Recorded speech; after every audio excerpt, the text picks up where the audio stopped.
नमस्कार दोस्तों, स्वागत है आपका आपके अपनी YouTube channel government job preparation पर। आज की इस एनसीईआरटी सीरीज़ के आज की इस वीडियो में हम लोग डिस्कस करेंगे क्लास 6 एनसीईआरटी हिस्ट्री का अध्याय नंबर 7 यानी चैप्टर नंबर 7, जिसका नाम है अशोक एक अनोखा सम्राट जिसने युद्ध का त्याग किया। तो इसी तरह से यहाँ पर मैंने ऑलरेडी इसके और अध्याय डिस्कस कर दिए हैं। अगर आपने अभी तक वो सीरीज़ नहीं दिखा है तो उसका नीचे मैं आपको डिस्क्रिप्शन बॉक्स में लिंक दे दूँगा, वहाँ से जाकर आप पूरी वो सीरीज़ देख पाएंगे। और ये सीरीज़ कंटिन्यू जारी रहेगी। इसमें मैं पहले हिस्ट्री का क्लास 6 का, 7th का, 8th का, 9th, 10th, 11th और 12th ये सारे के सारे यहाँ पर वीडियोस डिस्कस किए जाएंगे, ताकि आपकी एनसीईआरटी की जो बुक है आपको पढ़नी ना पड़े, यहीं से आपकी सारी चीज़ें डिस्कस हो जाएं। और अगर आप किसी भी यानी जीएस के किसी भी टॉपिक के अगर बेसिक अंडरस्टैंडिंग डेवलप करना चाहते हैं तो आपके लिए एनसीईआरटी बहुत ही ज़रूरी है, आपको उन्हें ज़रूर पढ़ना चाहिए।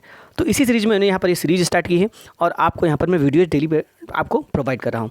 तो और इसी के साथ मैंने ज्योग्राफी के भी वीडियोज़ क्लास 6 के प्रोवाइड किए हैं, वो भी यहाँ पर चल रहे हैं, उसकी भी सीरीज़ जारी है और वो भी इसी तरह से प्रोवाइड किए जाएंगे। तो अगर आपने ये सारे वीडियोस नहीं देखे तो उन सबका मैं नीचे डिस्क्रिप्शन बॉक्स में आपको लिंक दे दूँगा, वहाँ से जाकर आप लोग उनको देख सकते हैं। तो चलिए शुरू करते हैं आज का हमारा वीडियो सेशन। सो गाइज, यहाँ पर आज हम अशोक के बारे में बात करेंगे। हमारा आज का जो लेशन है, जैसा कि मैंने आपको बताया कि एक बहुत बड़ा राज्य, एक साम्राज्य, ठीक है। हम जिन शेरों के चित्र रुपयों पैसों पर देखते हैं, जैसे कि आप लोग यहाँ पर सिक्कों पे जो शेरों के चित्र देखते होंगे, उनका एक लंबा इतिहास है। उन्हें पत्थरों को काट कर बनाया गया और फिर उन्हें सारनाथ में एक विशाल स्तंभ पर स्थापित किया गया था। इस विषय में अध्याय 6 में हमने पढ़ा है। इतिहास के महानतम राजाओं में से एक अशोक के निर्देश पर इसके जैसे कई स्तंभों और पत्थरों पर अभिलेख उत्कीर्ण किए गए, यानी कि पत्थरों के ऊपर खुरच कर उन पर क्या किए जाते थे, अभिलेख उत्कीर्ण किए जाते थे। इसके पहले कि हम यह जानें कि इन अभिलेखों में क्या लिखा है, यह समझने की कोशिश करें कि उनके राज्य को साम्राज्य क्यों कहा जाता है। जैसा कि अभी हमने वर्ड यूज़ किया कि एक बहुत बड़ा राज्य यानी कि एक साम्राज्य। अशोक जिस साम्राज्य पर शासन करते थे उसकी स्थापना उनके दादा चंद्रगुप्त मौर्य ने लगभग 2300 साल पहले की थी। चाणक्य या कौटिल्य नाम के एक बुद्धिमान व्यक्ति ने चंद्रगुप्त की सहायता की थी। चाणक्य के कई विचार हमें अर्थशास्त्र नाम की उनकी किताब में मिलते हैं। तो आपको पता होगा चाणक्य, विष्णुगुप्त, ये इनके कई सारे नाम हैं और इन्होंने अर्थशास्त्र, यहाँ पर चाणक्य, कौटिल्य, विष्णुगुप्त, ये इनके कई सारे नाम हैं और इन्होंने अर्थशास्त्र नामक पुस्तक भी लिखी है। ठीक है, अब आ जाते हैं थोड़ा सा वंश के बारे में जानते हैं। जब एक ही परिवार के कई सदस्य एक के बाद एक राजा बनते हैं तो उन्हें एक ही वंश का कहा जाता है। मौर्य वंश में 3 महत्वपूर्ण राजा हुए, एक चंद्रगुप्त और एक उनका बेटा था जिसका नाम था बिंदुसार, और एक बिंदुसार के पुत्र थे जिनका नाम था अशोक। तो अगर अशोक के पिताजी का नाम कहा जाए तो अशोक के पिताजी का जो नाम था वो था बिंदुसार, ठीक है, और बिंदुसार के पिता का नाम था चंद्रगुप्त मौर्य, जो भी एक महान सम्राट हुआ करते थे। साम्राज्य में बहुत सारे नगर थे। मानचित्र में उन्हें काले बिंदुओं से दिखाया गया है, अभी आगे हम लोग देखेंगे मानचित्र में उनको। इनमें साम्राज्य की राजधानी पाटलिपुत्र, उज्जैन और तक्षशिला जैसे प्रमुख नगर थे, ठीक है। तो यहाँ पर साम्राज्य की जो राजधानी हुआ करती थी वो पाटलिपुत्र, उज्जैन और तक्षशिला से प्रमुख नगर हुआ करते थे। तक्षशिला उत्तर पश्चिम और मध्य एशिया के लिए आने जाने का मार्ग था। दूसरी तरफ उज्जैन उत्तरी भारत से दक्षिण भारत जाने का वाले रास्ते में पड़ता था। शायद नगरों में व्यापारी, सरकारी अधिकारी और शिल्पकार रहा करते थे। साम्राज्य के बहुत बड़े क्षेत्रों में किसानों और पशुपालकों के गांव बसे हुए थे। मध्य भारत में जैसे इलाकों में ज़्यादातर हिस्सा जंगलों से भरा हुआ था। वहाँ पर लोग फल फूल का संग्रहण और जानवरों का शिकार करके जीविका चलाते थे। साम्राज्य के अलग अलग इलाकों में लोग भिन्न भिन्न भाषाएं बोलते थे।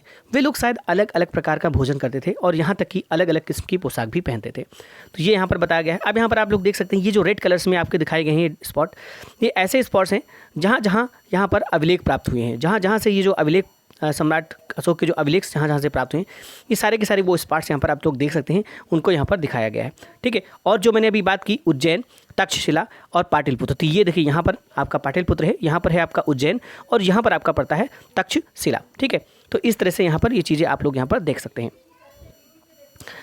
जिन जगहों पर अशोक के शिलालेख मिले हैं उन्हें लाल बिंदुओं से दिखाया गया है। ये सारे इलाके साम्राज्य के भीतर थे, यानी कि आप लोग देख सकते हैं कि सम्राट अशोक का कितना बड़ा साम्राज्य था। उत्तर भारत से लेकर दक्षिण भारत तक, दक्षिण और पश्चिम भारत से लेकर पूर्व भारत तक, पूरे के पूरे भारतवर्ष में अशोक का साम्राज्य फैला हुआ था। ये जितने भी आपको रेड स्पॉट्स दिखते हैं, ये सारे के सारे आपको वो जो अशोक के शिलालेख जो लिखवाए गए थे, जो पत्थरों पर उत्कीर्ण किए गए थे, वो सारे के सारे यहाँ पर दर्शाते हैं। तो आप देख सकते हैं कि कहाँ कहाँ अशोक साम्राज्य था, यानी कि कह सकते हैं आपकी पूरे के पूरे भारत और उससे बाहर भी अशोक का साम्राज्य हुआ करता था। आगे बढ़ते हैं। राज्य साम्राज्य में कैसे कैसे भिन्न होते हैं। चूँकि साम्राज्य राज्यों से बड़े होते हैं और उनकी रक्षा के लिए बड़ी सेनाओं की ज़रूरत होती है, इसीलिए सम्राटों को राजाओं की तुलना में ज़्यादा संसाधनों की ज़रूरत होती है। इसी कारण उन्हें बड़ी संख्या में कर इकट्ठा करने वाले अधिकारियों की ज़रूरत होती है। साम्राज्य का प्रशासन। चूँकि मौर्य साम्राज्य बहुत बड़ा था, इसीलिए अलग अलग हिस्सों पर अलग अलग ढंग से शासन किया जाता था। पाटलिपुत्र और उसके आसपास के इलाकों पर सम्राट का सीधा नियंत्रण था। यानी यहाँ पर बात की जा रही है जैसे कि मौर्य काल, जैसे आजकल क्या होता है, हमारा एक प्रधानमंत्री होता है, फिर अलग अलग स्टेट्स के अलग अलग मुख्यमंत्री होते हैं, ऐसे यहाँ पर शासन चलता है। उस समय भी कुछ ऐसा ही सिस्टम हुआ करता था। जो बहुत बड़ा साम्राज्य हुआ था उसके कुछ हिस्सों पर डायरेक्ट राजा का, जैसे कि केंद्र शासित प्रदेश आप मान सकते हैं, यहाँ पर पूर्ण रूप से सेंटर का शासन होता है। और उसी तरह से यहाँ पर भी कुछ था कि कुछ ऐसे होते थे क्षेत्र जहाँ पर राजा का पूर्ण नियंत्रण, डायरेक्ट राजा का, प्रत्यक्ष राजा का नियंत्रण होता था। और उसके बाद कुछ ऐसे भी राज्य होते हैं जहाँ पर राजा अपना उत्तराधिकारी के रूप में, अपने अनुयायी के रूप में वहाँ पर शासन चलाता था। तो चूंकि मौर्य साम्राज्य बहुत बड़ा था, इसीलिए अलग अलग हिस्सों पर अलग अलग ढंग से शासन किया जाता था।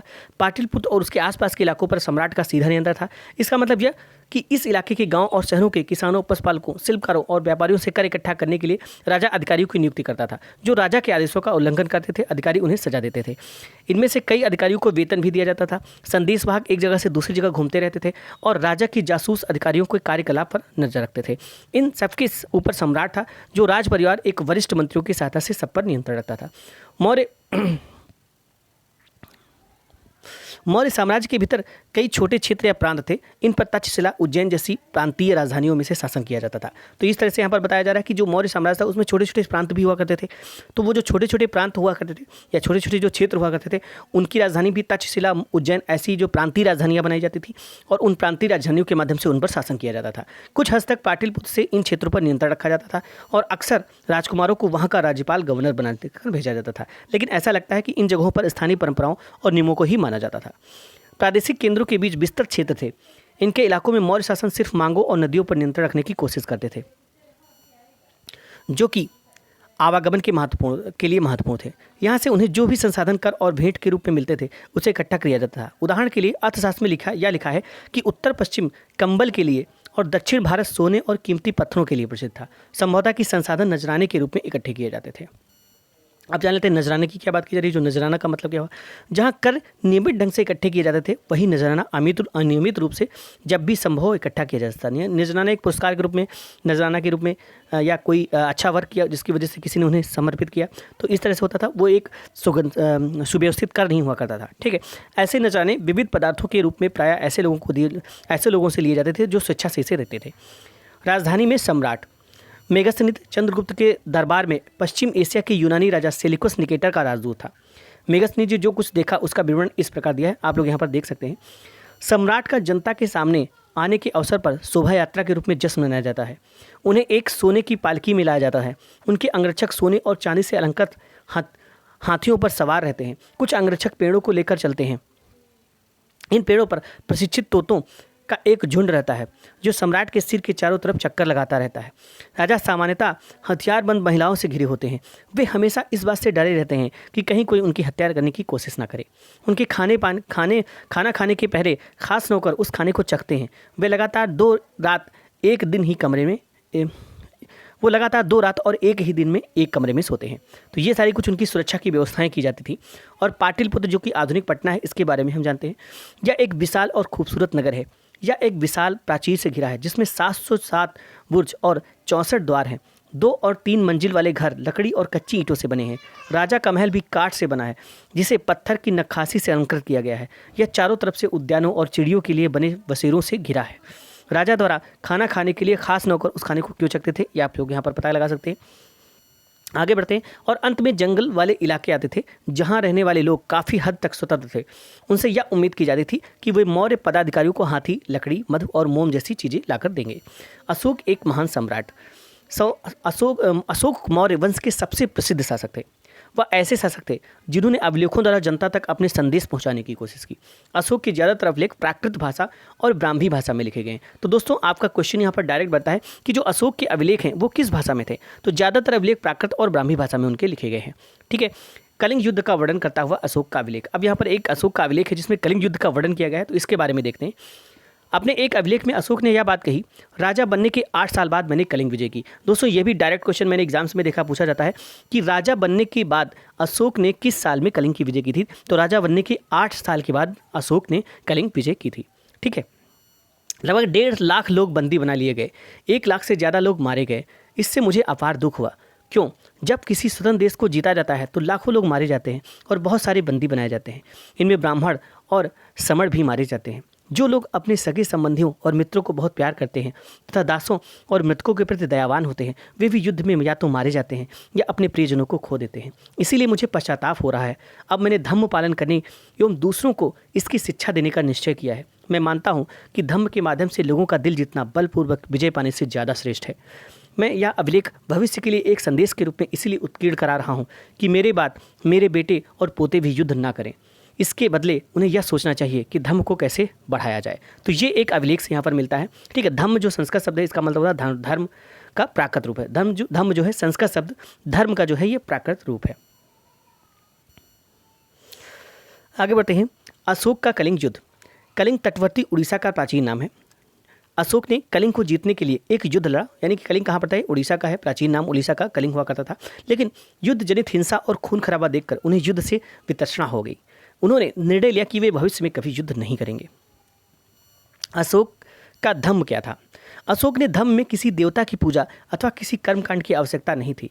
उन्हें लगता था कि जैसे पिता अपने बच्चों को अच्छे व्यवहार की शिक्षा देते हैं, वैसे ही यह उनका कर्तव्य था कि अपनी प्रजा को निर्देश दें। वे बुद्ध के उपदेशों से भी प्रेरित हुए थे।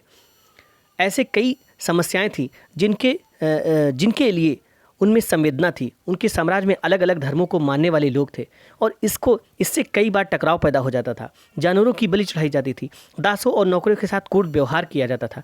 उनके अलावा परिवार में व पड़ोसियों के बीच भी झगड़े होते रहते थे। अशोक ने यह महसूस किया कि इन समस्याओं का निदान उनका कर्तव्य है। इसीलिए उन्होंने धम्म महामात्र नाम के अधिकारियों की नियुक्ति की, जो जगह जगह जाकर धम्म की शिक्षा देते थे। इसके अतिरिक्त अशोक ने अपने संदेश कई स्थानों पर शिलाओं और स्तंभों पर खुदवा दिए। अधिकारियों को यह निर्देश दिया गया कि वे राजा के संदेश को उन लोगों को पढ़कर सुनाएं जो खुद पढ़ नहीं सकते। अशोक ने धम्म के विचारों को प्रसारित करने के लिए सीरिया, मिस्र, ग्रीस तथा श्रीलंका में भी अपने दूत भेजे थे। ठीक है, यहाँ पर आप देख सकते हैं, ये जो चित्र आपको यहाँ पर दिख रहा है, इसमें आप लोग देख सकते हैं कि उत्कृष्ट पॉलिश वाले पत्थर की इस मूर्ति को देखें। यह बिहार के रामपुरवा में मिले एक मौर्यकालीन स्तंभ का हिस्सा है। अभी इसे राष्ट्रपति भवन में रखा गया है। यह उस समय की मूर्तिकला का एक नमूना है। आप देख सकते हैं यहाँ पर इसको। उन्होंने सड़कें बनवाई, कुएं खुदवाए और विश्राम गृह बनवाए। इसके अतिरिक्त उन्होंने मनुष्यों व जानवरों की चिकित्सा की भी व्यवस्था की। अपनी प्रजा के लिए अशोक का संदेश। तो देखते हैं क्या अशोक के संदेश थे उनको अपनी प्रजा के लिए। लोग विभिन्न अवसरों पर अनुष्ठान करते हैं। उदाहरण के लिए, जब वे बीमार होते हैं, जब उनके बच्चों का विवाह होता है, बच्चों के जन्म और जब यात्रा शुरू करते हैं, तब वे तरह तरह के अनुष्ठान करते हैं। ये कर्मकांड किसी काम के नहीं। इसके बदले यदि लोग दूसरी रीतियों को माने तो वह ज़्यादा फलदायी होंगे। ये अन्य प्रकार की रीतियाँ क्या हैं? ये हैं अपने दासों और नौकरों के साथ अच्छा व्यवहार करना, बड़ों का आदर करना, सभी जीवों पर दया करना और ब्राह्मणों तथा श्रमणों को दान देना, अपने धर्म की प्रशंसा या दूसरे के धर्म की निंदा करना। दोनों की बातें गलत हैं। यानी उनके जो संदेश हैं, ये आप लोग यहाँ पर देख सकते हैं कितने उच्च और आदर्श संदेश हुआ करते थे। अपने धर्म की प्रशंसा या दूसरे के धर्म की निंदा करना, दोनों ही बातें गलत हैं। हर किसी को दूसरे धर्म का आदर करना चाहिए। यदि कोई अपने धर्म की बढ़ाई या दूसरे के धर्म की बुराई करता है तो वह वास्तव में अपने धर्म को ज़्यादा नुकसान पहुँचा रहा है। इसीलिए हर किसी को दूसरे के धर्म के प्रमुख विश्वासों को समझने की कोशिश करते हुए उसका आदर करना चाहिए।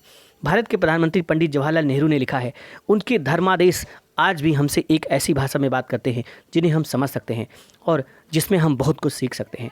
अशोक ने धर्म के विचारों को दूर दूर तक फैलाने के लिए उन बातों को बताया जो आपके अनुसार आज भी प्रासंगिक हैं। अशोक के संदेश के उन हिस्सों को बताओ जो आज भी प्रासंगिक है। तो यहाँ पर आप देख सकते हैं पंडित जवाहरलाल नेहरू ने उनके बारे में कितनी अच्छी बात कही कि उनके जो धर्मादेश हैं वो आज भी हमसे एक ऐसी भाषा में बात करते हैं जिन्हें हम समझ सकते हैं और जिनसे हम बहुत कुछ सीख सकते हैं। अब थोड़ा सा यहाँ पर लिपि के बारे में जान लेते हैं। ब्राह्मी लिपि जैसे यहाँ पर बताया गया है, आधुनिक भारत की ज़्यादातर लिपियाँ पिछले सैकड़ों वर्षों से ब्राह्मी लिपि से उत्पन्न हुई हैं। यानी कि यहाँ पर बात की जाएगी जो आधुनिक भारत की ज़्यादातर जो लिपियाँ हैं ये क्या थी? पिछले सैकड़ों वर्षों में ब्राह्मी लिपि से उत्पन्न हुई हैं। यहाँ आप आ अक्षर को अलग अलग भाषाओं की लिपियों में देख सकते हैं। तो देख सकते हैं यहाँ पर आप आ अक्षर को, जैसे देखिए आरंभिक जो ब्राह्मी लिपि थी इसमें आ कुछ ऐसा बनाया जाता था। ठीक है, ये जो देवनागरी लिपि है इसमें आ कुछ इस तरह से बनाया जाने लगा। बांग्ला में आ ऐसे और मलयालम में इस तरह से और तमिल में इस तरह से बनाया जाता है। तो आप लोग देख सकते हैं जहाँ आरंभिक जो ब्राह्मी लिपि है और ये देवनागरी में ज़्यादा समानता आपको दिख रही होगी। ठीक है, आगे बढ़ते हैं। अन्यत्र पे थोड़ा सा ध्यान देते हैं। मौर्य साम्राज्य के उभरने से थोड़ा पहले, लगभग 2400 वर्ष पहले, चीन में सम्राटों ने चीन की दीवार का निर्माण शुरू किया। इसे बनाने का उद्देश्य उत्तरी सीमा की पशुपालक लोगों से रक्षा करना था। अगले 2000 वर्षों तक इस दीवार का निर्माण कार्य चलता रहा। 2000 वर्षों तक, सोच सकते हैं कितने दिन तक इसका निर्माण कार्य चला, क्योंकि साम्राज्य की सीमाएं बदलती रहीं। यह दीवार लगभग 6400 किलोमीटर लंबी है तथा पत्थर और ईंट से बनी है। इसकी ऊपरी सतह सड़क जैसी चौड़ी है। इस दीवार को बनाने के लिए हजारों लोगों को काम करना पड़ा। हर 100-200 मीटर की दूरी पर एक निगरानी के लिए एक बुर्ज बने हुए हैं।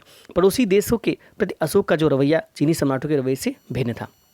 तो ये दोस्तों यहाँ पर आप लोगों ने इस अध्याय के बारे में पढ़ा, और इसी तरह से ये आप आगे की जो इसी वीडियो की जो अगली सीरीज है, इसी वीडियो की जो सीरीज है वो कंटिन्यू चलती रहेगी, और इसमें जितने भी वीडियोज़ हैं, जितने भी अध्याय हैं, हम सारे के सारे डिस्कस करेंगे। फिर class 7th 8th 9th 10th सारे के सारे यहाँ पर हिस्ट्री की वीडियोज़ डिस्कस किए जाएंगे, ज्योग्राफी की वीडियो भी डिस्कस करेंगे, और साथ में मैं सोच रहा हूँ कि मैं यहाँ पर जनरल साइंस भी स्टार्ट कर दूँ, क्योंकि वो भी हमारे एग्जाम के पॉइंट ऑफ व्यू से बहुत ज़्यादा इंपॉर्टेंट रहता है। तो दोस्तों, अगर आपको वीडियोज़ पसंद आ रहे हैं तो जरूर लाइक करें। मिलते हैं इसी सीरीज के नए वीडियो के साथ, तब तक के लिए थैंक्स फॉर वॉचिंग।